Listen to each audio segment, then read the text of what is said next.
Parliament کے مشترکہ اجلاس کے بارے میں بہت سی کہانیاں گردش میں ہیں، تو آپ نے بھی پوچھا ہوگا اسپیکر صاحب سے کہ یہ پارلیمنٹ کا مشترکہ اجلاس جو بدھ کو بلایا جا رہا ہے اس کے پیچھے کیا کہانی ہے؟ کچھ انہوں نے آپ کو بتایا؟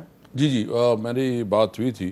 میں نے کہا کہ کیا، چونکہ میں بیسیکلی اس کے ساتھ بات کر رہا تھا کہ سیشن کا کیا دورانیہ کیا ہوگا، تو پھر اس پہ اس بار ڈسکشن ہوئی تو اس نے کہا کہ کوئی خاص تو نہیں ہے، اور جو آپ لوگوں کے خدشہ اشارے میں کہا کہ جو آپ لوگوں کے خدشات تھے وہ نہیں ہیں. بہرحال ابھی جو بھی ہے ہم اس کا مقابلہ کریں گے، لیکن کیونکہ یہ جس طرح دیکھیں، ایک تو اجلاس کے ایک شیڈول ہوتے ہیں نا، یہ ابھی شیڈول انہوں نے ختم کر دیا ہے، اور پارلیمنٹ کو تو بالکل انہوں نے مطلب ایک ہینگ پارلیمنٹ جو ہوتی ہے جس میں ایون جو شیڈول بھی اسپیکر کے ساتھ ڈسکس نہیں ہوتا، اور وہ جب بھی چاہے جو ان شیڈول اجلاس بلائے جاتے ہیں. تو ابھی دیکھتے ہیں، ہم نے جو بھی کیا، ہم نے مولانا صاحب سے بھی بات کی ہے کہ ہم نے جو لیجسلیشن کے حوالے سے جو ہے نا یہ معاملات ہے، ہمیں ایک متفقہ طور پر آپس میں ڈسکس کر کے اس لیجسلیشن کا جو ہے نا اپنا موقف دینا چاہیے. اچھا اسد قیصر صاحب، آپ نے ذکر کیا مولانا صاحب کا، تو مولانا فضل الرحمان صاحب کے ساتھ آپ کی بھی ملاقاتیں ہو رہی ہیں، آصف علی زرداری صاحب اور وزیر داخلہ محسن نقوی کی بھی ملاقاتیں ہو رہی ہیں. ویسے ہی میں آپ سے سوال کر رہا ہوں لائٹر سائڈ پہ، زرداری صاحب نے تو ان کو ایک بندوق دی ہے شاید آپ کے خلاف استعمال کرنے کے لیے، آپ نے ان کو کچھ دیا ہے؟ بلکہ ہم نے نہیں دیا، اس نے اس دن ہمیں یہ جو ملاقات تھی ہماری، مولانا صاحب نے ہمیں دعوت دی تھی، اور انہوں نے بہت اچھا آپ کی دعوت پہ ملاقات ہوئی؟ دعوت پہ ملاقات ہوئی، بہت اچھا کھانا کھلایا، بہت عزت دی. اور پھر ایک بات یہ ہوئی کہ پارلیمان کے اندر جو بھی ہماری پالیٹکس ہوگی وہ مشترکہ ہوگی اور متحدہ پوزیشن کے طور پر ہم کام کریں گے.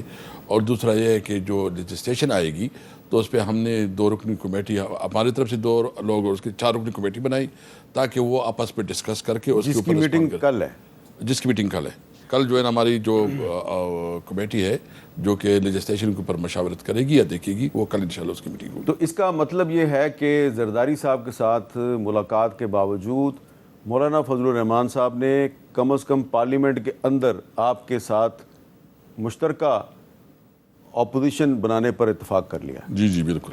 اچھا ذرا مولانا صاحب کی گفتگو کا ایک لیتے ہیں، وہ کیا کہہ رہے ہیں. جمعیت علماء اسلام اپنے پلیٹ فارم سے ہم نے جد و جہد کا فیصلہ کیا ہے، اور ماضی قریب میں جو اتحادوں کے تجربے ہمیں رہے ہیں وہ کوئی اچھی مثالیں نہیں رہی ہیں اس کی. جی تو اب مزید نہ ہم کسی کو شرمندہ کرنا چاہتے ہیں، نہ خود شرمندہ ہونا چاہتے ہیں. اور باقی رہا اپوزیشن کا کردار، ہم اپوزیشن کی دوسری جماعتوں سے مل کر مشترکہ اپوزیشن کا کردار ادا کرنے کو تیار. وہ پارلیمنٹ کے اندر بھی ہو سکتا ہے، وہ کسی ایشو ٹو ایشو چل سکتا ہے، تو اس پہ ہمارا کوئی انکار نہیں ہے. اچھا پارلیمنٹ کے اندر مشترکہ طور پہ آپ کے ساتھ مل کر چلنے پر وہ تیار ہیں، لیکن پارلیمنٹ کے باہر وہ آپ کے ساتھ کب چلیں گے؟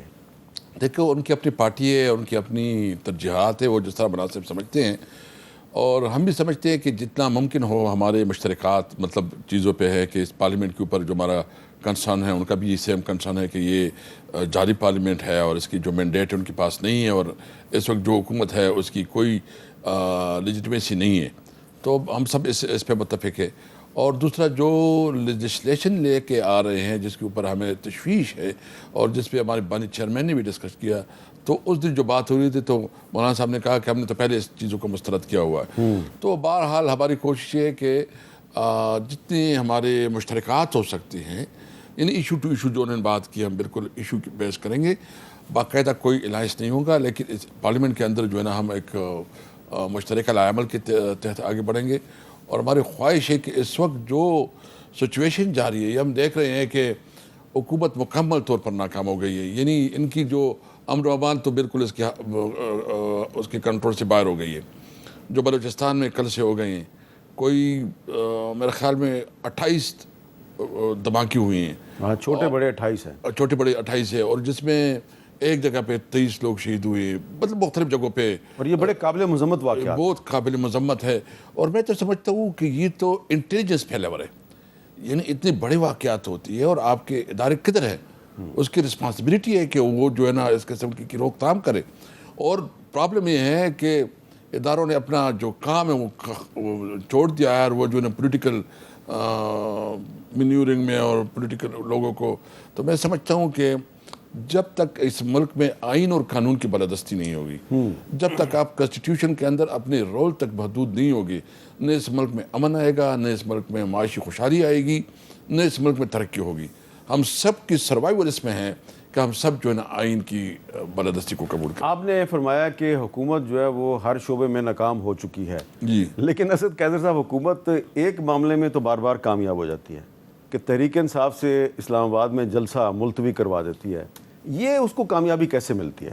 دیکھیں جلسہ جو ہے نا، یہ میں بہت افسوس ہے کہ ایک جلسہ یعنی ایک ہمارا آئینی حق ہے، ہم کوئی ملیٹنٹ نہیں ہیں، ہم جو بھی کرتے ہیں پارلیمنٹ میں سب سے بڑی اپوزیشن پارٹی ہے، ایک صوبے میں ہماری حکومت ہے، پنجاب میں سب سے اپوزیشن ہماری ہے، سب سے بڑی پولیٹیکل پارٹی ہے، اور اس کو جو ہے نا اس طرح رویہ رکھنا، اور پھر حال یہ ہے کہ آپ اپنا سارا توجہ اس پہ کر رہے ہیں، پولیس ادھر استعمال کر رہے ہیں، اور پھر جو رحیمی اخار میں آپ کی پولیس کے ساتھ جو ہوا پنجاب میں، یعنی آپ کی جو ہے نا 12 پولیس والے شہید ہیں اور ایک کو وہاں ادھر اغوا کیا گیا، ابھی تک آپ اس کی کوئی نہیں کر سکتے۔ نہیں، وہ جو اغوا ہوا وہ واپس آ گیا، تو وہ اغوا مطلب کوئی ڈیل کی طرح نا کمزوری کی ایک بنیاد اس پہ۔ کا ساتھی جو گرفتار تھا اس کو رہا کیا تو اس کے بدلے میں وہ پولیس والا بھی رہا ہو گیا۔ لیکن یہ بتائیں نا کہ یہ جو آپ کا بیک ڈور چینل سے رابطہ ہوتا ہے آپ کی پارٹی کا حکومت کے ساتھ، تو اس سے مولانا فضل الرحمان کو پریشانی نہیں ہوتی؟ نہیں دیکھیں، چونکہ ایک تو یہ ہے کہ جو حالات تھے اس دن بتائے گئے کہ یہاں مذہبی پارٹیاں ہیں، کوئی ایسی کام ہو جائے گی اور حرمت رسول کا معاملہ ہے، تو ہم نے بھی حرمت رسول کے خاطر جو ہے نا اس پروگرام کو جو ہے نا ملتوی کیا، اور انشاءاللہ 8 کو جلسہ ہوگا، اللہ تعالیٰ 8 کو ہر صورت میں جلسہ ہوگا؟ 8 کو ہر صورت میں جلسہ ہوگا، بانی چیئرمین نے بھی کہا ہے کسی صورت میں ہم نہیں کریں گے، اور یہ ہمارا آئینی اور قانونی حق ہے۔ آپ کو پتہ ہے کہ ہمارے ورکر نے جتنا اس کے اوپر ریئیکشن کیا، اپنی لیڈرشپ سے بڑی ناراضگی ظاہر کی، اور یہ ہمارے ورکر جو ہے نا ایک پہلی دفعہ جو ہے نا ایک انرجیٹک ورکر، ایک کمیٹڈ ورکر وہ ایک پارٹی کو ملی ہے، اور اس کی اپنی لیڈرشپ کے ساتھ ایک محبت ہے جو اس کی طرح کر رہے ہیں۔ تو ہم سمجھتے ہیں کہ ابھی ہمارے بس بھی نہیں ہوگا کہ ہم اپنے ورکر کو قابو کر سکیں گے۔ آپ نے کہا کہ ورکر جو ہے وہ تھوڑے سے اس پہ تھوڑے سے ناراض نظر آتے ہیں، لیکن ورکر کے علاوہ جو پارٹی کی لیڈرشپ ہے اس میں بھی کافی اختلافات ہیں۔ کیا یہ خبریں درست ہیں کہ عارف علوی صاحب کو یہ ٹاسک دیا گیا کہ پارٹی کے جو اختلافات ہیں ان کو ختم کیا جائے؟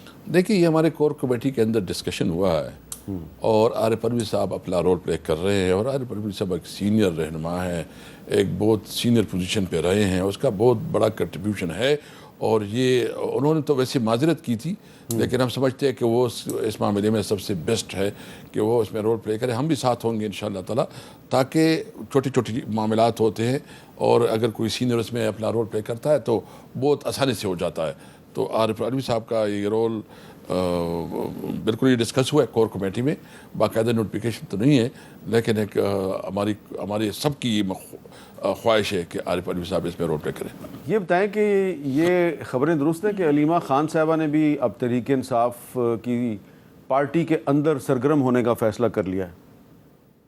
مجھے اس کا علم نہیں ہے، لیکن چونکہ اس کا بھائی جو ہے نا اس وقت جیل میں ہے، اور بہنیں اپنی بھائیوں کے لیے بہت حساس ہوتی ہے، سینسٹیو ہوتی ہے، تو اس کی وجہ سے وہ جو بھی کردار ادا کرتی ہے ہم اپریشیٹ بھی کرتے ہیں، اور بہت کنٹریبیوشن کرتی ہے، اور اس کا حق ہے ایک سٹیزن کی بھی، اور ایک پارٹی بھی اگر وہ کردار کرتی ہے تو ہم ویلکم کریں گے۔ اچھا یہ بتائیں کہ کیا آپ کو کوئی یہ خدشہ یا خطرہ ہے کہ جنرل فیض صاحب جو ہیں وہ عمران خان کے خلاف عدم آف گواہ بن جائیں گے؟ نہیں دیکھو، ابھی تو معاملات اس سے آگے نکل گئی ہیں، اس وقت تو ملک برداشت نہیں کر سکتا، یعنی 9 مئی تو ابھی میرے خیال میں اس کا یہ جو ابھی صورتحال آ رہی ہیں حکومت تو ابھی وہ نہیں ہے۔ اگر کوئی وعدہ معاف گواہ بھی بنتے ہیں تو عمران خان کا اس کے ساتھ کیا مطلب، وہ تو خود جیل میں تھے، ایک جیل میں تھے، اس کے پاس کوئی رابطہ نہیں، کوئی کانٹیکٹ نہیں، کوئی معلوم نہیں اس کو، تو کس طرح آپ عدالتوں میں اس چیزوں کو ثابت کریں گے؟ اور ایک بات میں نے بار بار کی ہے، یعنی میں پی ٹی آئی کی تمام جتنی بھی کمیٹی ہے، کور کمیٹیز کے لئے، پولیٹیکل کمیٹی کے لئے یا دیگر کمیٹیز کے لئے، تمام کمیٹیز کا جو ہے نا میں ممبر ہوں، میں حلفیان کہہ سکتا ہوں کہ میرے سامنے کسی میٹنگ میں کسی طور پر یہ ڈسکشن نہیں ہوئی جو یہ الزامات لگ رہے ہیں۔ اچھا، یعنی کہ آپ یہ کہہ رہے ہیں کہ جنرل فیض کا آپ کی پارٹی کے اندرونی معاملات میں کوئی اتنا کردار نہیں تھا؟ دیکھو کوئی کردار جو ہے نا اس حوالے سے، ایک تو جب عمران خان پرائم منسٹر تھا تو وہ ڈی جی ایس آئی تھا، تو وہ تو ایک کنسٹیٹیوشن یا جو قانون طور کردار ہوتے، وہ ایز اے پولیٹیکل پارٹی اس کا کوئی کردار نہیں تھا. تو پھر وہ ان کو اتنا کیا انٹرسٹ تھا کہ وہ کچھ لوگوں کو کہتے تھے پارٹی کے کہ یار یہ جو میجر طاہر صادق ہے اس کو کوئی پنجاب میں اہم عہدہ دو؟ مجھے اس کا علم نہیں ہے، میں اس پہ کوئی کمنٹس نہیں کر سکتا. اور طاہر صادق صاحب جو ہیں وہ عہدہ لینے کے لیے راضی نہیں ہوتے تھے اور فیض صاحب کہتے تھے نہیں اس کو دو. چلیں اگر آپ کو نہیں پتا تو میں آپ سے ہاں بالکل. میجر طاہر صاحب جو ہے نا بہت اچھا ورکر ہے، پولیٹیکل ورکر ہے، انہیں بہت کنٹریبیوشن کی، اور آپ کو پتہ ہے کہ جو اٹک میں اس کے اوپر کتنا پریشر رہا، پھر بھی وہ اسٹینڈ رہا تھا. ہم اس کی رسپیکٹ کرتے ہیں، اور میرے ساتھ خود بھی اس کی بات ہوئی. اس نے کہا کہ مجھے وہ نہیں ہے، اس میں انٹرسٹ نہیں ہے، بس میں عمران خان کے ساتھ ہوں، اور اس کے ساتھ ملا بھی تھا طاہر صادق صاحب. تو اگر اس کی انٹرسٹ ہے تو بالکل وہ اس قابل ہے کہ اس کو پوزیشن دی جا سکے.